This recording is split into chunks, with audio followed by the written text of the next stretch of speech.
இன்றைக்கும் ராமாயணத்த பத்தின ஒரு குட்டி கதையோட உங்ககிட்ட வந்திருக்கிறேன். ராமாயணத்துல ஒரு கேள்வி இருக்குது. பாதுகையா? இல்ல ராமபாணமா? எது விசேஷமானது? அப்படிங்கிற ஒரு குட்டி கேள்வி இருக்கு. அதுக்கான குட்டி கதைய உங்ககிட்ட இப்ப நான் சொல்றேன். ராமபிரானோட வில்ல கண்டு நடுங்காதவர்களே உலகத்துல கிடையாது. ராமபாணம் தப்பாது என்பார்கள். ஆனால் ஒரே ஒருவன் மட்டும் அதைக் கண்டு பயப்படவில்லை. யார் அவன்? இது உங்களுக்கு தெரியுமா? தெரியலன்னா இதோ நம்ம கதைக்குள்ள போயிடலாம். இலங்கை செல்வதற்காக சேதுவில் பாலம் கட்ட ஏற்பாடாயிடுச்சு. கடலோ பெரிய கொந்தளிப்போட இருக்குது.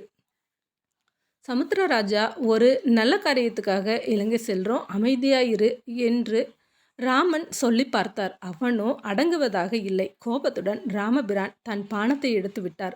உடனே சமுத்திரராஜன் வெளியே வந்தான். சாதாரணமாக அல்ல, கைத்தட்டி கொண்டு எகத்தாளமாக சிரிப்போடு நடந்து வந்தார். ராமனுக்கோ ரொம்ப ரொம்ப ஆச்சரியம். என்னோட வில்லின் பலம் உனக்கு தெரியாது. அந்த பலம் தெரிஞ்சதுன்னா இந்த மாதிரி மமதையில் அட்டகாசமாக சிரிக்க மாட்டேன். இது கனல் கொழுந்து, உன் மேலே பட்டுச்சுன்னா தீஞ்சு போயிடுவேன். சொட்டு தண்ணீர் இல்லாமல் செய்து விடுவேன் என்று எச்சரித்தார் ராமர். அப்போதும் சமுத்திரராஜன் கலங்கவில்லை. ராமா, நீ யாருடன் என்ன பேசுகிறாய்? இந்த பூலோகத்தை ஆளும் பரதன் உனது பாதுகையை பெற்று வந்தான் அல்லவா? அதற்கு அவன் தினமும் அபிஷேகம் செய்கிறான். அந்த நீர் தவசா நதியில் விழுந்து அது சரையு நதியில் கலந்து என்னுள் வந்து ஐக்கியமாகிறது. அந்த தீர்த்தத்தை குடித்து குடித்து என் உடல் வஜ்ரம் பாய்ந்து வலிமையாக இருக்கிறது. என்னை உன்னால் கொன்றுவிட முடியுமா என்ன என்று கேட்டான்.